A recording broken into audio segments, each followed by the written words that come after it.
Eric, what's the first step? Correct. Do we have a 1 here? That is right. Step number 2. Melvin.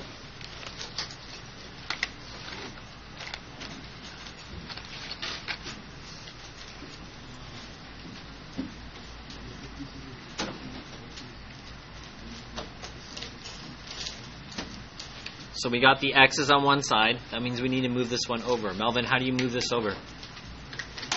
Yeah, to go across the equal sign, you're using the opposite or inverse. X squared plus x equals 10. Raise your hand if you got that so far. Good. Elijah, and what's next?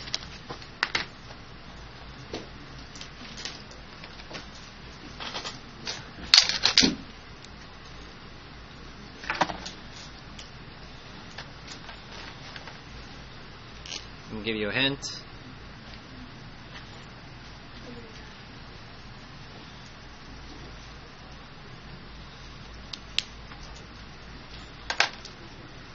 You could just read the step, Elijah.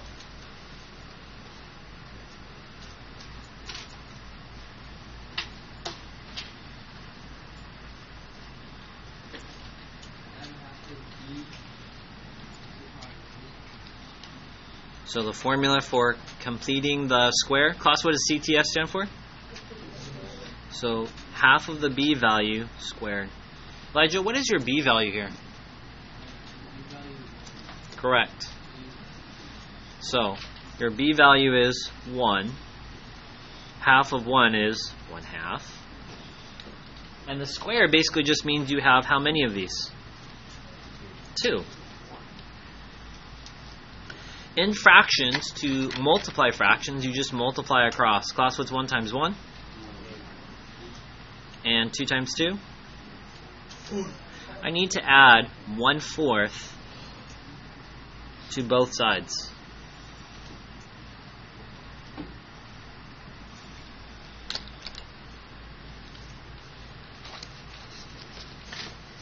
Brandon, what's next? To be honest, I don't know. I think it yesterday. So. Oh, you weren't here yesterday. Okay. Sebastian, what's next? Oh, I should be here. Angel. No one's here yesterday, huh? Daphne.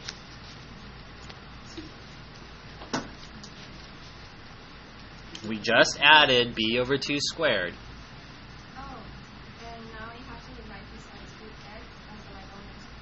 Correct. So we got to get this as a binomial squared. So we kind of need these parentheses, right?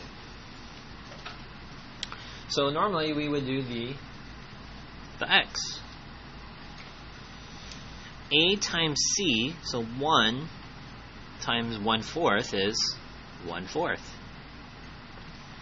And my b value is 1. Two numbers that multiply to be 1/4 but add to be 1. Does anyone know what those two numbers are? It's actually on our paper. Look at this, guys. This value right here, it's not a trick, but it's already there. The answer is, what number? 1/2. Look. 1/2 times 1/2 multiply across gives you 1/4. 1/2 of $1, 50 cents, plus 1/2 of $1 equals $1. 2 over 2, or 1. So there in orange, that actually becomes what we write in our parentheses. So x plus 1/2 and x plus 1/2. Now I need to add these. Class, how do you make 10 a fraction? Put over 1. Can I add these two right now? In order to add fractions, the denominator, the bottom, needs to be the same. So you're going to have to do what? Okay, cross multiplying works when there's multiplication, but we have addition. So I'm going to have to multiply this number by 1, which is 4 over 4. Remember, you can multiply any number times 1 and it doesn't change, right?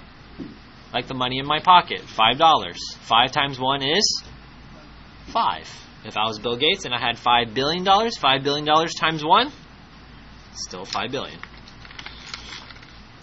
This will give me 40 over 4. So 40 over 4 is an equivalent fraction to 10. And I have 1/4.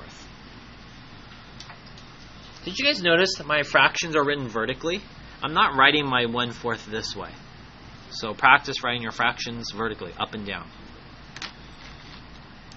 Okay, class, what do we do with these two?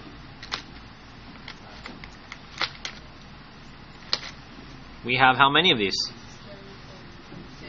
So to the power of 2, right? And then here I can just add across. 40 plus 1 is 41. And the denominator you do not add, so that will just be 4. Yesterday we learned to get rid of the power of 2. How do you get rid of it? Let's take the square root. Put a house over it. Remember, there's an invisible number here called the index. It kind of tells you how many pairs you need. We meet that because x plus 1/2, there's 2 of them. So this 2 and the 2 plus a radical sign. So we're left with x plus 1/2 equals, what do we have to write on the right side now? We just took the radical of an equation. That'll be plus or minus. How do you take the square root of a fraction? You take the square root of both the top and the bottom. So square root of 41 over the square root of 4.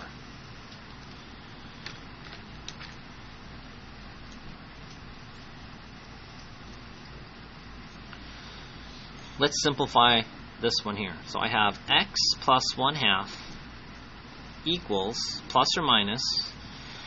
Are there 2 identical numbers that multiply to be 41? It would be a decimal. And did you guys notice that even though the answer tells us to round to the nearest hundredth, I'm actually not going to round until the very end. As someone had said, not until I get my exact answer. So I have the square root of 41 over the square root of 4 is 2. We're almost done here. I just have to subtract 1.5. Put your finger where that should go.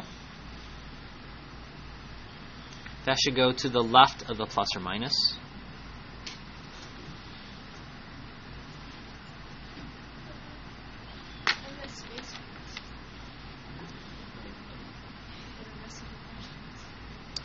Write small or a separate piece of paper. X equals negative 1/2 plus or minus the square root of 41 over 2.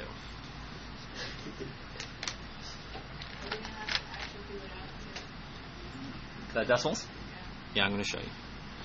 Now, it'll be easier in the calculator if I can put the 2 fractions together. Class, do they have the same denominator?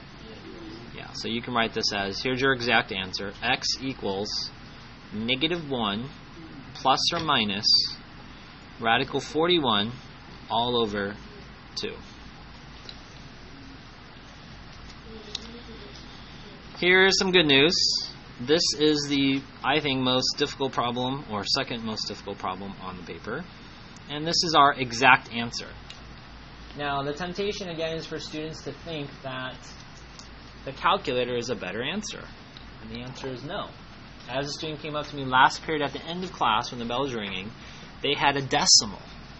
And yes, the decimal does give you an answer, but you're rounding. So if any time that you do round up here, your answer is going to be off from the exact by a little bit. And that is really important. Alright, let me show you guys how to put this into your calculator. I have a student-friendly calculator here. And what's nice about this calculator is it has math type. So if you turn on your calculator, what is math type? Math type says that you can actually enter all of this and then just press enter to get your answer. Now, I'm going to put the top of the fraction in a parentheses. So I'm going to put parentheses. And I'm going to put -1. Now, as I put in -1, a common mistake for calculators is being confused with these two buttons. Class, this button is a subtraction or minus. This one is a negative. So I have -1. Let's do the plus here.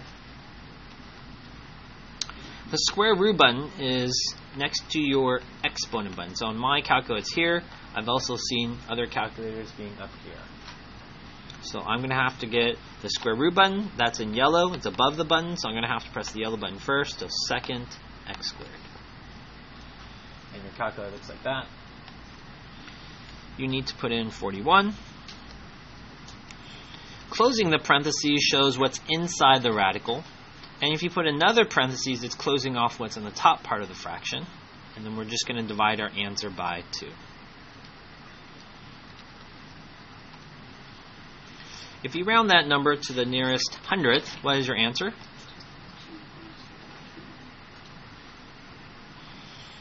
2.70. In order to get to the hundredths, you're going to have to look at this number. Class, is this number 1, 2, 3, 4, or 5?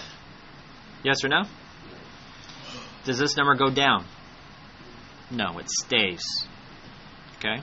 If this number was 5, 6, 7, 8, or 9, what would happen to that number? It would go up. You would round up. Okay. Let's do the minus sign now. Parentheses, -1 minus square root of 41 divided by 2.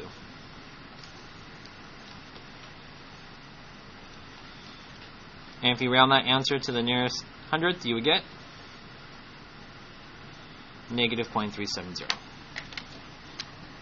Does anyone have a calculator that cannot do math type? I will show you. Angel, does yours work?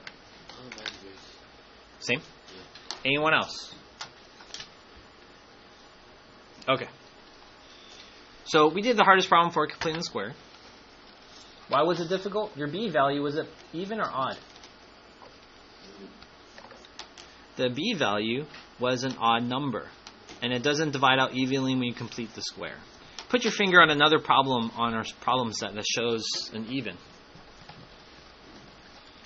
Number 5 has an odd, so that one's going to be a fraction. And what do you notice about the top 4?